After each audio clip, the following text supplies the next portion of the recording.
Assalamualaikum warahmatullahi wabarakatuh. Ya, kami akan menjelaskan tentang tindak pidana terhadap tubuh dan nyawa. Sebelumnya, perkenalkan, nama saya Askanika Aziz. NIM saya 2019 10 11 03 11 246. Dan saya Muhammad Rondani, NIM saya 2019 10 11 03 11 254. Nah, pertama-tama saya akan menjelaskan jenis-jenis tindak pidana. Jenis tindak pidana dibagi menjadi dua, yaitu formil dan material. Yang formil itu adalah tindak pidana yang dirumuskan sedemikian rupa sehingga memberikan arti bahwa inti larangan yang dirumuskan itu adalah melakukan suatu perbuatan tertentu. Sedangkan yang material, inti larangannya adalah pada menimbulkan akibat yang dilarang. Oleh karena itu, siapa yang menimbulkan akibat yang dilarang itulah yang dipertanggungjawabkan dan dipidana. Selanjutnya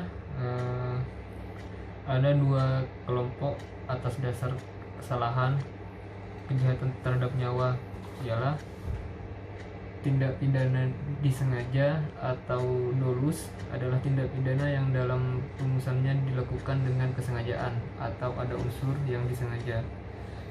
Dan tindak pidana tidak disengaja atau culpa adalah tindak pidana yang dalam rumusannya mengandung unsur kealpaan atau ketidaksengajaan. Lalu saya akan menjelaskan unsur-unsur tindak pidana. Saya akan menjelaskan unsur-unsur objektif. Unsur objektif adalah unsur yang terdapat di luar dari si pelaku tindak pidana. Unsur objektif ini meliputi 1. Perbuatan atau kelakuan manusia. 2. Akibat yang menjadi syarat mutlak dari delik. 3. Unsur melawan hukum. 4. Unsur lain yang menentukan sifat tindak pidana. Nomor 5. Unsur yang memberatkan pidana. Nomor 6. Unsur tambahan yang menentukan tindak pidana. Selain unsur objektif, ada juga unsur subjektif. Unsur subjektif adalah unsur yang terdapat dalam diri si pelaku tindak pidana itu sendiri. Unsur subjektif ini meliputi kesengajaan, kealpaan, niat, maksud, dengan rencana, dan perasaan takut. Pertama, saya akan menjelaskan tentang kejahatan terhadap tubuh. Ya, tindak pidana penganiayaan atau mishandling, yaitu kesengajaan menimbulkan rasa sakit atau timbul luka. Di dolus tadi itu diatur dalam pasal 351 ayat 1 sampai 5 itulah. Lalu penganiayaan adalah kesengajaan menimbulkan sakit atau menimbulkan luka. Pertama-tama saya akan menjelaskan penganiayaan biasa. Itu diatur di pasal 351 KUHP, yaitu kurang lebihnya sengaja untuk menimbulkan rasa sakit. Intinya seperti itulah, lebih ke sengaja untuk menimbulkan rasa sakit. Lalu Dolus berarti ya? Dolus itu yang sengaja kan, yang dolus kesengajaan. Nanti ada lagi yang culpa, yang tidak disengaja. Itu tapi nanti saya jelaskan lagi. Terus penganiayaan ringan itu termasuk dijelaskan di pasal 352 yang intinya tidak menimbulkan penyakit atau halangan untuk menjalankan aktivitas. Terus nomor 3, penganiayaan berencana pasal 353 dengan rencana terlebih dahulu. Itu intinya dengan rencana terlebih dahulu ya. Terus ada 3 macam penganiayaan berencana. 1, penganiayaan berencana yang tidak berakibat luka berat. Terus nomor 2, berakibat luka berat. Nomor 3, berakibat kematian. Lalu penganiayaan berat itu diatur di pasal 354. Intinya sengaja melukai berat orang lain. Memang sengajaan, memang sudah berniat melukai berat orang lain ya. Lalu penganiayaan berat berencana itu diatur di pasal 355 KUHP dengan rencana terlebih dahulu. Terus penganiayaan dengan cara dan terhadap orang-orang yang berkualitas itu diatur di pasal 356. Itu yang penganiayaan terhadap keluarga gitu ya. Ya, itu diatur di penganiayaan dengan cara dan terhadap orang-orang berkualitas. Itu bisa istri, orang tua, pejabat itu, bunuh pejabat itulah, penganiayaan, bukan bunuh sih, penganiayaan kan, kayak gitu. Lalu yang culpa itu yang apa, yang tidak disengaja itu pasal 160. Sudah. Tapi yang tidak yang tidak sengaja, yang culpa pasal 60 itu isinya apa?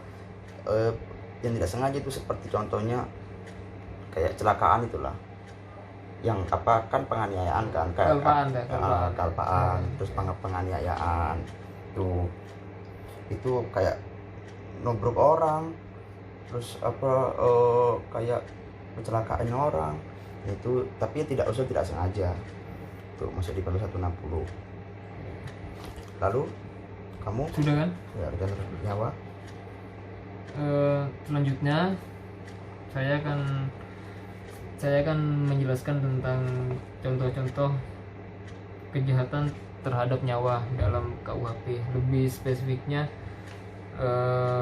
contoh-contoh tentang pengguguran kandungan atau aborsi atau pembunuhan terhadap bayi.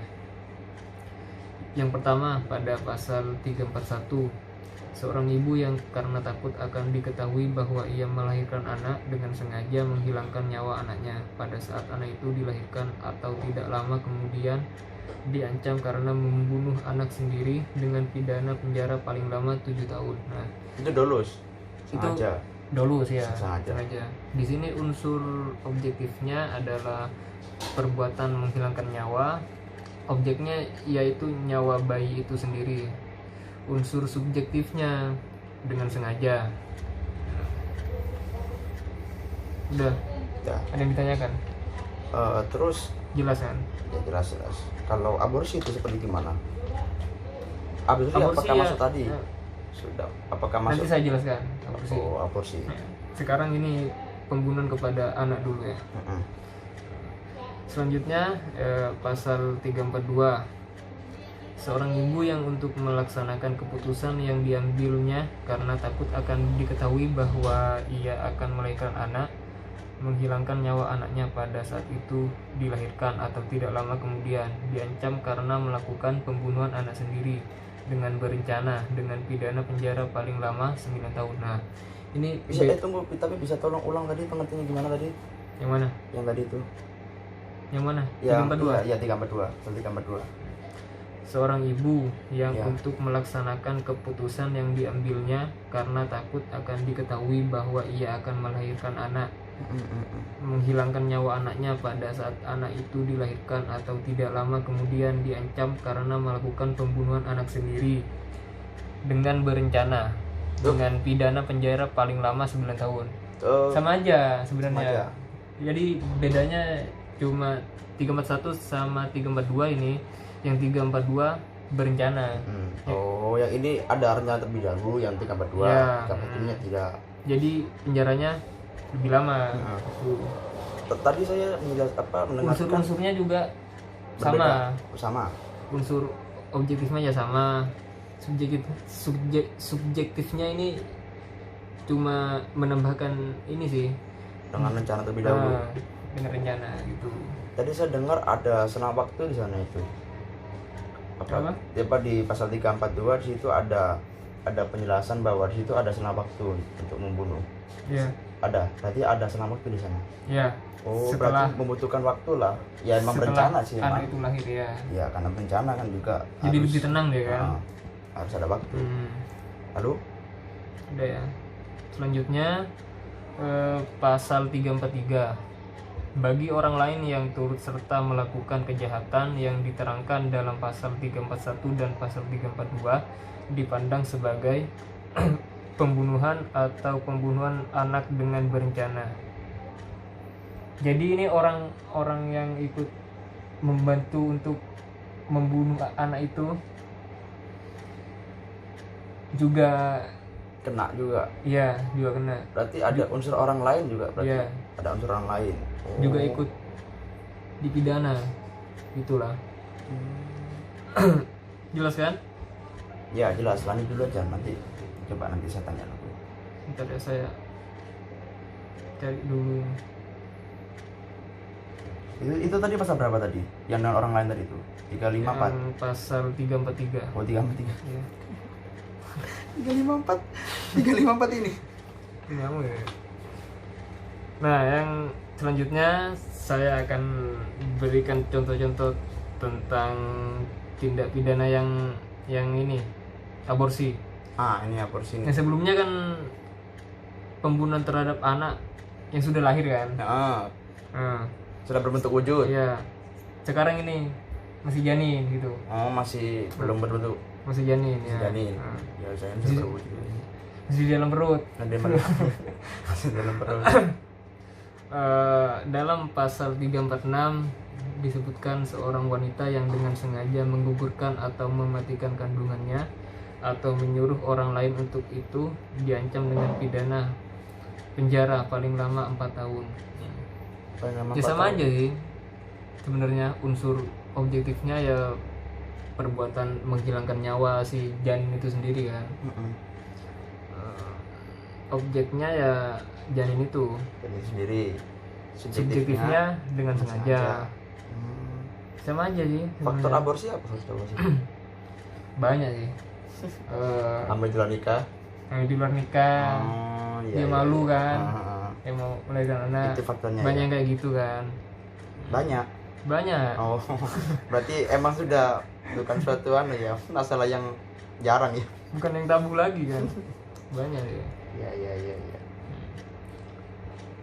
Lalu Udah. Jelas kan? jelas. Kalau semisal aborsi, kalau semisal contoh masalahnya kalau aborsi itu dalam lingkup salah obat. Misal dokter itu dikatakan juga faktornya ya, jadinya gini, contoh ada seorang istri itu melaporkan kan bukan melaporkan, si istri itu periksa, Iya. lalu dia tidak berniat untuk menggugurkan anak itu sendiri, dia tidak berniatan untuk menggugurkan si janin, tapi dengan faktor obat dan lain-lain lah, kelalaian itulah, Kelalaian.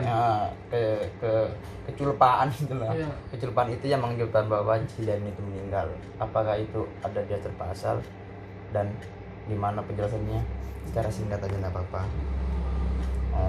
Ya, menurut saya masuk Kekalpaan ya. masuk unsur ketidaksengajaan ya. Oh, tetap masuk ke unsur ketidaksengajaan. Iya, Hmm, ada juga kan pasalnya. Udah ya. udah. Setelah itu saya lanjut pasal 347 ya.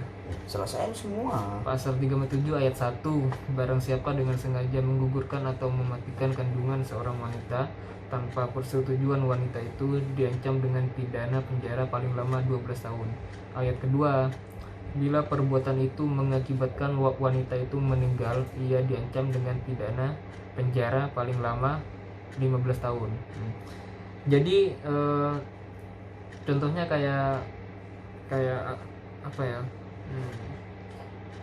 Bidan gitu yang membantu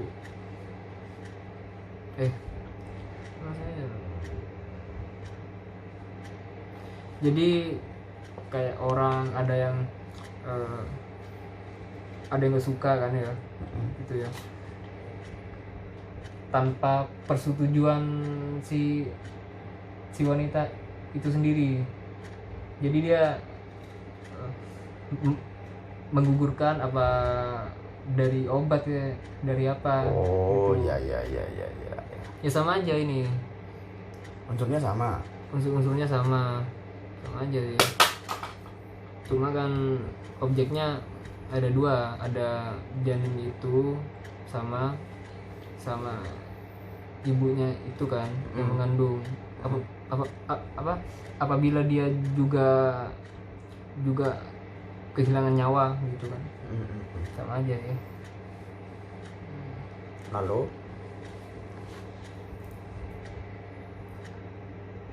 Terus ini yang pasal 348 ayat 1, barang siapa dengan sengaja menggugurkan atau mematikan kandungan seorang wanita dengan persetujuan wanita itu diancam dengan pidana penjara paling lama 5 tahun 6 bulan.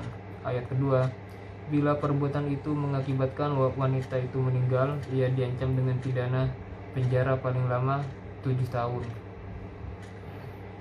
Jadi Itu gimana itu penjelasannya lebih detailnya? sama aja ini, sama yang pasal 347. Cuman kan yang 348 ini kan dengan persetujuan wanita yang mengandung itu kan. Kalau persetujuan Jadi apakah ya termasuk sih, termasuk ada unsur-unsur dengan rencana dulu. berarti kalau ada persetujuan berarti berencana dong, Iya, memang direncanakan. iya. Rencana. Siapa ya tapi yang kayak gitu ya, yang berencana itu ya? Ya banyak ya. Tapi ada mungkin ya pasti. Ada. Ada nggak kasus contohnya? Apa nanti kita cari lagi tuh ya? Kasus contohnya itu ya. Ntar aja kita cari lagi aja. Ini Kita aja di ya. pasal apa itu tadi? Yang tadi itu ada di pasal 348. Nah, Nah, udah kan? Jelasan. Yang selanjutnya pasal 349. Bila seorang dokter, bidan atau juru obat membantu melakukan kejahatan tersebut dalam pasal 346 ataupun melakukan atau membantu melakukan salah satu kejahatan yang diterangkan dalam pasal 347 dan 348, maka pidana yang ditentukan dalam pasal-pasal itu dapat ditambah dengan 1/3 dan dapat dicabut haknya untuk menjalankan pekerjaannya dalam mana kejahatan itu dilakukan.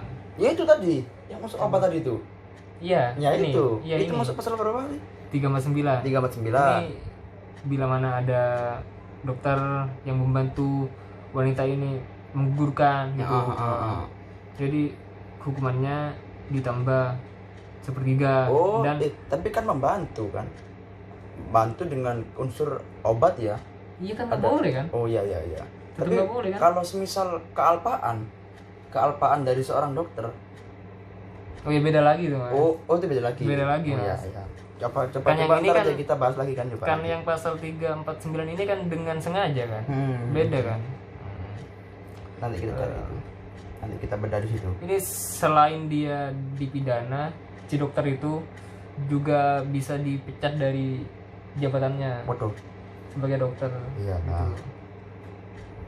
Oh iya, soal itu. Ya sudah sih, itu aja sih. Sudah itu aja. Ya, contoh-contohnya. Apa tadi coba yang kasus tadi itu? Yang kasusnya tadi itu kasusnya apa? Berencana tadi itu. Ada nggak kasusnya? Yang mana, Mas? Coba Masnya cari yang tadi 348 kalau nggak salah. 348. 348. Ayat 1. Barang siapa dengan sengaja menggugurkan atau mematikan kandungan seorang wanita dengan persetujuan wanita itu diancam dengan pidana penjara paling lama 5 tahun 6 bulan. Coba jadi Bila Google ini. perbuatan itu mengakibatkan wanita itu meninggal, diancam Contoh. dengan pidana penjara. Coba kamu cari di sini contoh.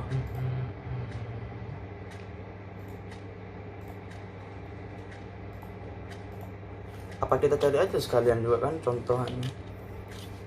Coba contoh kasus kasus pengguguran.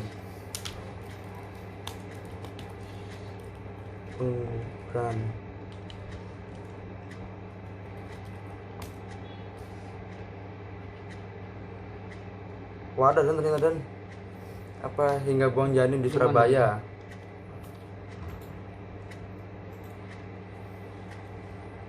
Nanya yang mana sih? Yang pasal berapa sih? Apa aja nggak usah tergantung pasal, kita pingin tahu aja sihnya apa kasus seperti apa sih yang ada. Jadi kita analisis gitu. Nah, kita analisis sendiri di sini. Kalau misal Masnya bisa lihat di sini itu termasuk pasal mana menurut Mas? Tuh. Polisi menangkap 2 pelaku aborsi dan pembuang janin di Sungai Genteng Kali, Surabaya. Ironisnya, kedua pelaku yakni kakek dan ibu dari janin tersebut. Kedua pelaku yakni Muslihah 58. Kayak nama nenekku sumpah. Muslihah sumpah. Dan anaknya perempuannya Eva. Tapi Eva juga temanku sumpah.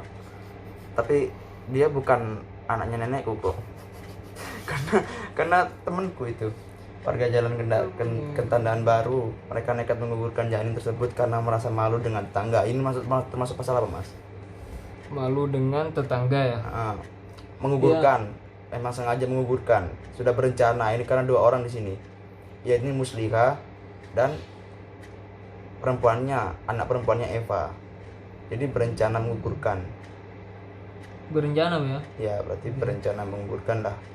Kapolsek mengatakan praktis aborsi ini pembuangan bayi terjadi pada Selasa. Kemudian nomor 2 hari setelah itu Muslihah diketahui mengantarkan anaknya ke rumah sakit. Berarti emang sudah direncanakan ini.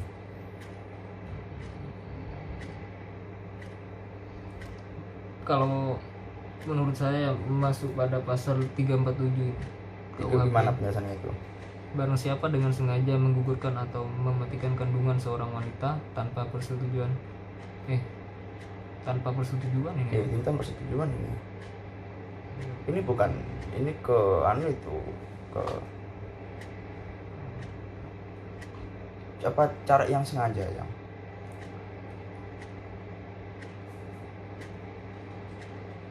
Ini masuk 348 ini. Masuk 348. Barang siapa dengan sengaja menggugurkan atau mematikan kandungan seorang wanita dengan persetujuan wanita itu. Oh. Jadi 348. Oh. Berencana kan? Nah. Berarti kan? Berencana. Berencana berarti kan? Tapi di situ ada nggak pengertian, ada tulisan berencana? Ada kok. 348. Nggak ada sih kalau di sini. Tapi unsur-unsurnya juga Masuk semua. masuk berencana kan? Iya. Ya kurang lebih seperti itu ya, Mas. Udah ya? Ya. Udah Udah. semua kan? Udah ya? Ya. Jadi Itu. sekian, terima kasih. Sekian dari kelompok kami ya. Ya. Wassalamualaikum warahmatullahi wabarakatuh.